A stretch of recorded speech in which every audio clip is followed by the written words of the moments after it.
Romeo 2 अध्याय। अतः हे दोष लगाने वाले, तू कोई क्यों ना हो, निरुत्तर है, क्योंकि जिस बात में तू अब दूसरे पर दोष लगाता है, उसी बात में अपने आप को भी दोषी ठहराता है। इसलिए कि तू जो दोष लगाता है, खुद ही वही काम करता है। हम जानते हैं कि ऐसे ऐसे काम करने वालों पर परमेश्वर की ओर से ठीक ठीक दंड की आज्ञा होती है। हे मनुष्य, तू जो ऐसे ऐसे काम करने वालों पर दोष लगाता है और आप वे ही काम करता है, क्या यह समझता है कि तू परमेश्वर की दंड की आज्ञा से बच जाएगा? क्या तू उसकी कृपा और सहनशीलता और धीरज रूपी धन को तुच्छ जानता है? क्या यह नहीं समझता कि परमेश्वर की कृपा तुझे मन फिराव को सिखाती है, पर तू अपनी कठोरता और हठीले मन के कारण उसके क्रोध के दिन के लिए, जिसमें परमेश्वर का सच्चा न्याय प्रकट होगा, अपने लिए क्रोध कमा रहा है। वह हरेक को उसके कामों के अनुसार बदला देगा। जो सुकर्म में स्थिर रहकर महिमा और आदर और अमरता की खोज में है, उन्हें वह अनंत जीवन देगा।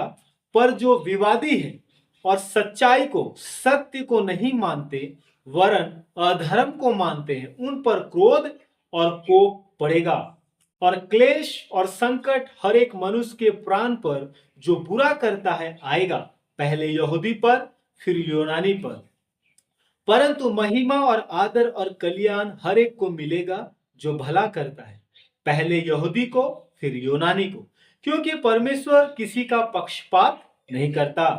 इसलिए जिन्होंने बिना व्यवस्था पाए पाप किया, वे बिना व्यवस्था के नष्ट भी होंगे, और जिन्होंने व्यवस्था पाकर पाप किया, उनका दंड व्यवस्था के अनुसार होगा।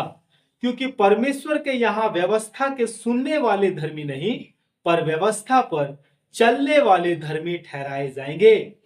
फिर जब अन्य जाति लोग, जिनके पास व्यवस्था नहीं, स्वभाव ही से व्यवस्था की बातों पर चलते हैं, तो व्यवस्था उनके पास न होने पर भी वे अपने लिए आप ही व्यवस्था हैं।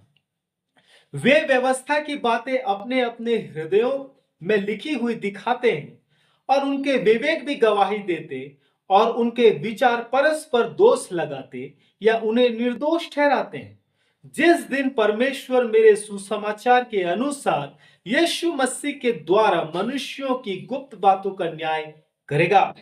यदि तू यहूदी कहलाता है और व्यवस्था पर भरोसा रखता है और परमेश्वर के विषय में घमंड करता है और उसकी इच्छा जानता और व्यवस्था की शिक्षा पाकर उत्तम उत्तम बातों को प्रिय जानता है, और अपने पर भरोसा रखता है कि मैं अंधों का अगुआ और अंधकार में पड़े हुओं की ज्योति और बुद्धिमानों का सिखाने वाला और बालकों का उपदेशक और ज्ञान और सत्य का नमूना जो व्यवस्था में है, मुझे मिला है। अतः क्या तू जो दूसरों को सिखाता है, अपने आप को नहीं सिखाता? क्या तू जो चोरी ना करने का उपदेश देता है, आप ही चोरी करता है? तू जो कहता है व्यभिचार ना करना, क्या आप ही व्यभिचार करता है? तू जो मूरतों से घृणा करता है, क्या आप ही मंदिरों को लूटता है? तू जो व्यवस्था के विषय में घमंड करता है, क्या व्यवस्था को ना मानकर परमेश्वर का अनादर करता है? क्योंकि तुम्हारे कारण अन्य जातियों में परमेश्वर के नाम की निंदा की जाती है, जैसा लिखा भी है, यदि तू व्यवस्था पर चले तो खतने से लाभ तो है, परंतु यदि तू व्यवस्था को ना माने तो तेरा खतना बिन खतने की दशा ठहरा। इसलिए यदि खतना रहित मनुष्य व्यवस्था की विधि को माना करे, तो क्या उसकी बिन खतना की दशा खतने की बराबर ना गिनी जाएगी? और जो मनुष्य शारीरिक रूप से बिन खतना रहा, यदि वह व्यवस्था को पूरा करे, तो क्या तुझे जो लेख पाने और खतना किए जाने पर भी व्यवस्था को माना नहीं करता है, दोषी ना ठहरेगा? क्योंकि यहूदी वह नहीं जो प्रगट में यहूदी है, और न वह खतना जो प्रगट में है और देह में है, पर यहूदी वही है जो मन में है, और खतना वही है जो हृदय का और आत्मा में है, ना कि लेख का। ऐसे की प्रशंसा मनुष्यों की ओर से नहीं, परंतु परमेश्वर की ओर से होती है। प्रभु के इस वचन के पढ़े और सुने जाने के द्वारा प्रभु हमें बहुतायत की आशीष दे। मेरे प्रियो, जब आप दूसरे अध्याय में प्रवेश करते हैं तो दूसरे अध्याय का जो मुख्य चित्र है, दूसरे अध्याय का मुख्य विषय है परमेश्वर के न्याय का सिद्धांत। 2 अध्याय 1 से लेके 16 पद तक हम परमेश्वर के न्याय के सिद्धांत के विषय में पढ़ते हैं, और 2 अध्याय 17 से लेके पद 29 में परमेश्वर के सामने नैतिक और धार्मिक लोगों के अपराध को दिखाने से पहले पौलुस ने उन सिद्धांत को बताया जिसके द्वारा परमेश्वर सभी का न्याय करेगा। और ऐसा करके उसने आत्मधर्मी लोगों को चेतावनी दी, जो अपने आप को धर्मी, अपने आप को पवित्र, अपने आप को बहुत धर्मी समझते थे, उन लोगों को पौलुस चेतावनी देता है। तो मेरे प्रियो, हम इन बातों पे ध्यान देंगे। जब हमने रोमियो के पत्री का पहला अध्याय पे हमने जब ध्यान दिया था, हमने अन्य जातियों के पापपूर्ण स्थिति का एक वर्णन पौलुस के द्वारा देखा था कि पौलुस रोमियो उसका 1 अध्याय में अन्य जातियों का पापपूर्ण जीवन का वो क्या करता है, वर्णन करता है कि किस प्रकार अन्य जातियों का पाप पूर्ण जीवन है, और उनके पाप पूर्ण जीवन के ऊपर में परमेश्वर का क्रोध स्वर्ग से क्या होता है, उनके जीवन में उतरता है, और वे परमेश्वर के दंड के योग्य हैं। अब जब हम रोमी उसका 2 अध्याय में जब हम प्रवेश करते हैं तो इस अध्याय में पौलुस अपना ध्यान अन्य जातियों के अपराध से हटाकर यहूदियों के अपराध पर केंद्रित करता है। जो 2 अध्याय 1 से लेके 16 पद तक हम देखते हैं परमेश्वर के न्याय का सिद्धांत के विषय में हम देखते हैं। पौलुस अब उन लोगों पर परमेश्वर के न्याय का वर्णन करता है जिनके पास व्यवस्था है। जब हम इन 2 अध्याय को पढ़ते हैं तो पौलुस अब उन लोगों पर परमेश्वर के न्याय का वर्णन करता है जिनके पास में मूसा का व्यवस्था है, जो आप वचन 12 और से वचन 16 में देखते हैं। परमेश्वर यहूदियों और अन्य जातियों दोनों का उनके कामों के अनुसार न्याय करेगा। वचन 6, क्योंकि परमेश्वर किसी का पक्षपात नहीं करता है। परमेश्वर कभी भी किसी का पक्षपात नहीं करता, तो परमेश्वर दोनों के कामों के अनुसार क्या करेगा, न्याय करेगा। तो इन बातों की ओर अब पौलुस अपने पाठकों का ध्यान को लेके जा रहा है। और मेरे प्रियो, अगले अध्याय का उद्देश्य यह दिखाना है कि यहूदी भी अन्य जाति से कम दोषी नहीं है। अब जो दूसरा अध्याय पौलुस ने आरंभ किया है, ये दूसरे अध्याय में पौलुस ये दिखाना चाह रहा है कि यहूदी भी अन्य जाति से कम दोषी नहीं थे, और उन्हें भी उसी उद्धार के लाभ की आवश्यकता थी जिस उद्धार का अन्य जातियों को आवश्यकता था, जिन अन्य जातियों का जीवन पापमय स्थिति में था और वे परमेश्वर के क्रोध और दंड के योग्य थे। अब यहूदियों को भी उस उद्धार की आवश्यकता है। पौलुस कहता है कि यहूदियों के पास अन्य जातियों से अधिक प्रकाश था। अब जब आप 2 अध्याय को पढ़ते हैं तो पौलुस यहूदियों के जीवन का वर्णन करता है, और यहूदियों के पास में अन्य जातियों से ज्यादा क्या था, प्रकाश था। प्रकाश का मतलब है परमेश्वर के वचन का रहस्य था, परमेश्वर का वचन था, परमेश्वर का व्यवस्था उनके पास था। तो अन्य जातियों से अधिक यहूदियों के पास में क्या था, प्रकाश था। फिर भी वे अन्य जातियों पर दुष्ट और त्यागे हुए होने का आरोप लगाते और उनकी निंदा करने की आदत में थे। अब जब आप रोमी उसका 2 अध्याय का पद 1 में जब आप आते हैं तो वहां पे पौलुस बहुत ही एक गंभीर बात को पौलुस कहता है कि अतः हे दोष लगाने वाले।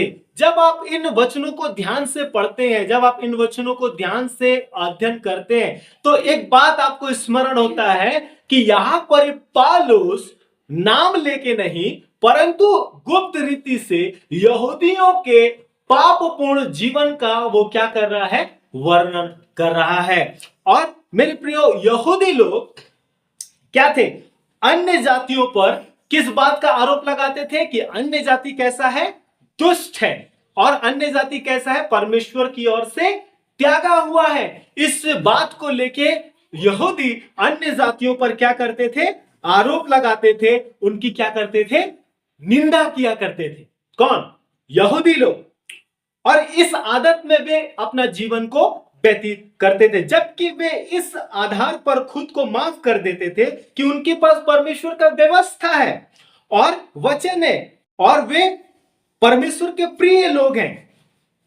वे इस आधार पे अपने आप का न्याय करते थे, अपने आप को जांचते थे यहूदी लोग कि हम तो कैसे लोग हैं, परमेश्वर के प्रिय लोग हैं, परमेश्वर के चुने हुए लोग हैं, हमारे पास तो परमेश्वर का वचन है, हमारे पास तो परमेश्वर का क्या है, व्यवस्था है, और हम परमेश्वर के प्रिय लोग हैं। इस आधार पे वे खुद को क्या करते थे, अपना खुद का न्याय करते थे, अपना खुद का मूल्यांकन करते थे, और अपने आप को क्या करते थे, वे अपने आप से अपना न्याय करके माफ कर देते थे कि मेरे पास परमेश्वर का व्यवस्था है, हम परमेश्वर के चुने हुए लोग हैं, हम तो परमेश्वर के प्रिय लोग हैं। इस आधार पे वे अपने आप को वे माफ कर देते थे और अन्य जातियों की दुष्टता पर और अन्य जातियों के अपराध पर वे क्या करते थे, निंदा करते थे और उन पर दोष लगाते थे और उनका क्या करते थे, न्याय करते थे। कौन, यहूदी लोग। तो मेरे प्रियो, प्रेरित यहां पे एक बात को साफ करता है, एक बात का पुष्टि करता है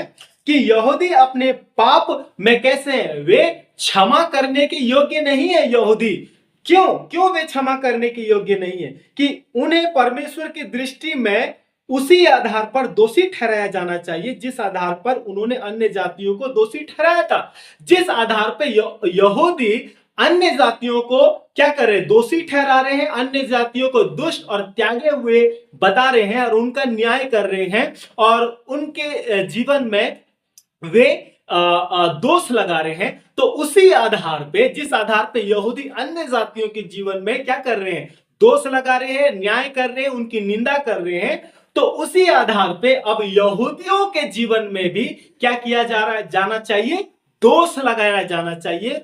उसी आधार पे उनको भी ठहराया जाना चाहिए। यही बात को पौलुस कर रहा है। जब आप पद 1 को पढ़ते हैं तो पद 1 में आप ये देखते हैं, अतः हे दोष लगाने वाले, अतः हे दोष लगाने वाले, अर्थ कहने का मतलब है अतः हे न्याय करने वाले, हे निंदा करने वाले, तो कोई क्यों ना हो। यहां पर ये जो एक लाइन में पौलुस, तू चाहे कोई भी क्यों ना हो, तू कितने बड़े पद में भी क्यों ना हो, तू कितना बड़ा अपने आप को परमेश्वर का चुना हुआ क्यों ना कहता हो, तू कोई क्यों ना हो, तू निरुत्तर है, तेरे पास कोई जवाब नहीं है, तेरे पास कोई उत्तर नहीं है अभी जो मैं तेरे बारे में बताने जा रहा हूं। क्यों इनके पास में कोई उत्तर नहीं है, आगे वो कहता है क्योंकि जिस बात में तू दूसरों पर दोष लगाता है, क्योंकि जिस बात में तू दूसरों पर दोष लगाता है, दूसरों का निंदा करता है, दूसरों का न्याय करता है, दूसरों को त्यागा हुआ, दूसरों को दुष्ट कहता है, उसी बात में अपने आप को भी दोषी ठहराता है। जिस कंडीशन में, जिन विषयों में, जिन बातों में वे दूसरों पर दोषारोपण करते हैं, दूसरों का न्याय करते हैं, दूसरों के ऊपर में जिस बात के विषय में वे दोष लगाते हैं कि तू दोषी है, तू गुनहगार है, तू दुष्ट है, तू त्यागा हुआ है, तो ठीक नहीं है। इस तरह से जो दूसरों के जीवन में न्याय करते हैं, दूसरों के जीवन में वे दोष लगाते हैं, उसी बात में अपने आप को भी दोषी ठहराते। अब यहां पर कंडीशन ये है कि उसी बात में अपने आप को भी दोषी ठहराते हैं। और आगे कहता है इसलिए कि तू जो दोष लगाता है खुद ही वही काम करता है। यहाँ पे बोले तू जो अपने सामने वाले पर जो तू दोष लगाता है, तू जो उसका निंदा करता है, उसके बुरे कामों के कारण में उसका तू निंदा करता है, दोष लगाता है कि तू गुनहगार है, तू दोषी है, तू ठीक नहीं है, तूने ये गलत किया है, तू तू बुरा है, तू व्यभिचारी है, तू दुष्ट है, इस तरह से जो तू सामने वाले पर तू जो निंदा करता है उसका, तू जो उस पर दोष लगाता है, अब वही काम तो खुद करता है, वही काम तो खुद करता है। वही पौलुस यहां पे कह रहा है, इसलिए कि तो जो दोष लगाता है स्वयं ही वही काम करता है। और पद 2 कहता है हम जानते हैं, अर्थात प्रेरित कह रहा है, पौलुस कह रहा है कि हम जानते हैं कि ऐसे ऐसे काम करने वालों पर परमेश्वर की ओर से ठीक ठीक दंड की आज्ञा होती है। कैसे कैसे काम करने वालों के प्रति? ऐसे ऐसे मतलब दूसरों के जीवन में जिन बातों के विषय में दोष लगा रहे हैं, जिन जो विषय है उनकी आंखों के सामने में, और वे दोष लगा रहे दूसरों पे, अब वही काम वो खुद कर रहे। जिन बातों का दोष वे दूसरों के ऊपर में लगा रहे हैं कि तू व्यभिचारी है, तू दुष्ट है, तू पापी है, अब वही काम ये दोष लगाने वाला व्यक्ति कर रहा है, वही काम ये व्यक्ति कर रहा है। तो स्वयं वही काम करता है, और जब वो खुद वही काम कर रहा है तो कैसा है? परमेश्वर की ओर से ठीक ठीक दंड की आज्ञा होती है। हम जानते हैं कि ऐसे लोगों के जीवन में परमेश्वर की ओर से क्या होता है? ठीक ठीक दंड की आज्ञा होती है। और पद 3 देखिए, हे मनुष्य, तू जो ऐसे ऐसे काम करने वालों पर दोष लगाता है, आप वे ही काम करता है, क्या यह समझता है कि तू परमेश्वर की दंड की आज्ञा से बच जाएगा? तू जो दूसरे लोग जो चोरी कर रहे हैं, दूसरे लोग जो दूसरों को लूट रहे हैं, दूसरे लोग जो व्यभिचार कर रहे हैं और उनके व्यभिचार पे, चोरी पे और अधर्म पे तू दोष लगा रहा है, न्याय कर रहा है, निंदा कर रहा है, उनका जजमेंट कर रहा है, और फिर घूम फिर के घर में आके तू खुद वही काम करता है, तू खुद ही वही पाप में जीवन जी रहा है।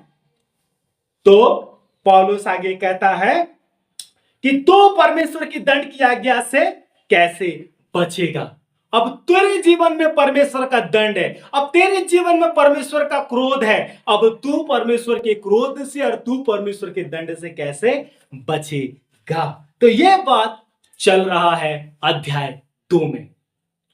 समझ में आ रही है? यहूदी इस बात को जानता है कि परमेश्वर कैसा है? न्यायी है, और वो पाप को क्या करता है? दंड देता है। इसलिए जब उन्हें अपने व्यवहार के लिए तत्काल दंड नहीं मिलता तो वे सोचते हैं कि परमेश्वर उन्हें स्वीकार करता है। यहूदी जब कोई इस तरह का पाप करता था, अपने अयहूदी पड़ोसियों के दोष को ढूंढते थे और उनके ऊपर दोषारोपण करते थे, उनकी निंदा करते थे, उनको त्यागा हुआ बोलते थे और खुद जाके वही काम अपने जीवन में करते थे, तो परमेश्वर का दंड उनके जीवन में नहीं आता था। तो वे समझते थे कि परमेश्वर तो मुझे दंड नहीं दे रहा है, तो वो सोचते थे कि मैं तो परमेश्वर का ग्रहण किया हुआ व्यक्ति हूं, परमेश्वर मुझसे प्यार करता है, मैं तो परमेश्वर के सामने में ग्रहण योग्य हूं, ये सोचते थे। इसलिए जब उन्हें अपने व्यवहार के लिए तुरंत दंड नहीं मिलता तो वे सोचते थे कि परमेश्वर उन्हें स्वीकार करता है और उन्हें दंड नहीं देता। ये सोचते थे कि परमेश्वर उनको दंड नहीं दे रहा है, परमेश्वर स्वीकार कर रहा है, ये सोचते थे। परमेश्वर तत्काल उनको दंड नहीं दिया, इसलिए वे यह नहीं समझते कि अपनी दया और धैर्य में वह उन्हें पश्चाताप करने का समय दे रहा है। यहूदी इस बात को नहीं समझ रहे कि परमेश्वर जो हम पर दंड और क्रोध नहीं बरसा रहा है हमारे अधर्म के कामों के ऊपर में, परमेश्वर हमको समय दे रहा है, परमेश्वर हम पर धीरज दिखा रहा है, परमेश्वर हम पर दया दिखा रहा है कि हम क्या करें? पश्चाताप करें। वचन आप 4 आइए। क्या तू, रोमी 2 अध्याय का वचन 4, क्या तू उसकी कृपा और सहनशीलता और धीरज रूपी धन को तुच्छ जानता है? क्या यह नहीं समझता कि परमेश्वर की कृपा तुझे मन फिराव को सिखाती है? देख रहे, वचन यहूदियों को यह बता रहा है कि क्या तू नहीं जानता, क्या तू नहीं समझता कि परमेश्वर की कृपा, परमेश्वर का धैर्य, परमेश्वर की सहनशीलता, परमेश्वर का धीरज रूपी धन तुझे मन फिराव को सिखाता है। तू जो सोच रहा है कि परमेश्वर जो मेरे ऊपर में क्रोध नहीं उंडेल रहा है, परमेश्वर जो मेरे पापों के ऊपर में दंड नहीं बरसा रहा है, तू जो सोच रहा है कि परमेश्वर मुझे दंड नहीं देगा, परमेश्वर मुझे स्वीकार कर रहा है, परमेश्वर के दंड का निशाना में मैं नहीं हूं, तुम गलत सोच रहे हो। तुम गलत सोच रहे हो, तुम भूल धारणा में हो। परमेश्वर तुमको मौका दे रहा है, परमेश्वर तुमको समय दे रहा है कि तुम अपने पापों से पश्चाताप करो। ये मत सोचो कि मैंने जो किया है परमेश्वर मुझको छोड़ दिया है, मैंने जो काम किया है परमेश्वर भूल गया है, मैंने जो किया परमेश्वर मुझको माफ कर दिया है। ये भूल धारणा में तुम मत जियो। परंतु परमेश्वर ने जो तुमको समय दिया है, वो धीरज दिखा रहा है तुम्हारे प्रति, वो अपने धीरज रूपी धन को तुम्हारे प्रति दिखा रहा है। वो तुम्हारे जीवन में क्या दिखा रहा है? अपनी सहनशीलता को दिखा रहा है। वो तुम्हारे जीवन में अपनी कृपा को दिखा रहा है। इस बात को लेके कि तुम अपने पाप के प्रति पश्चातापी हो और तुम अपने पाप से मन फिराओ। परंतु ये यहूदी ये सोच रहे हैं कि परमेश्वर तो तत्काल हमारे जीवन में दंड और न्याय को नहीं उंडेल रहा है, इसलिए उनको लगता है कि लाइसेंस मिल गया है कि मैं परमेश्वर की दृष्टि में बहुत अच्छा हूं। इस भूल धारणा में मत रहना, पौलुस यही कह रहा है। परंतु पौलुस 4 पद में कहता है कि परमेश्वर की अपनी दया और धैर्य में वह उन्हें पश्चाताप करने का समय दे रहा है, उन्हें मन फिराव का क्या कर रहा है? समय दे रहा है। तो मेरे प्रिय, परमेश्वर न्यायी है। परमेश्वर क्या है? न्याय है। परमेश्वर कैसा है? न्याय है। परमेश्वर कैसा है? सच्चा है। परमेश्वर कैसा है? धर्मी है। परमेश्वर का अगर गुणों के विषय में जब हम बात करते हैं, परमेश्वर के गुणों के विषय में हम चर्चा करते हैं, तो परमेश्वर का बहुत सारा गुण है और उन गुणों में परमेश्वर कैसा है? न्याय। परमेश्वर कैसा परमेश्वर है? न्याय परमेश्वर है, न्याय परमेश्वर है। दूसरा, वो सच्चा परमेश्वर है। तीसरा, वो धर्मी परमेश्वर है। तो उसके न्याय और उसके धार्मिकता और उसके सच्चापन के बीच में कभी भी वो किसी का पक्ष और किसी का पक्षपात नहीं कर सकता। यही बात तो हम वचन में देख रहे हैं, है ना?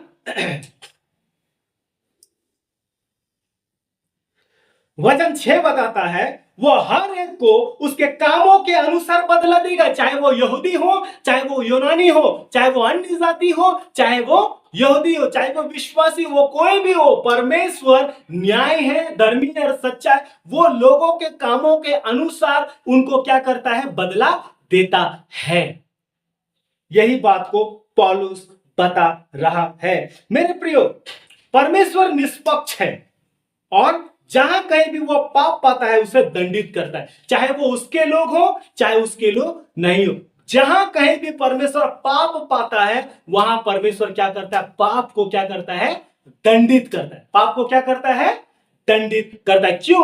क्योंकि परमेश्वर कैसा है? धर्मी है। परमेश्वर कैसा है? न्यायी है। परमेश्वर कैसा है? सच्चा है। वो पक्षपात नहीं करता, वो निष्पक्ष होके, वो कैसा होके? निष्पक्ष होके वो क्या करता है? कार्य करता है। परमेश्वर का न्याय उसके विरुद्ध जो ऐसे ऐसे काम करते हैं सत्य के अनुसार होता है। परमेश्वर ऐसे लोगों के विरुद्ध में क्या करता है? अपना न्याय और अपना सत्य में उनके विरुद्ध में क्या करता है? काम करता है।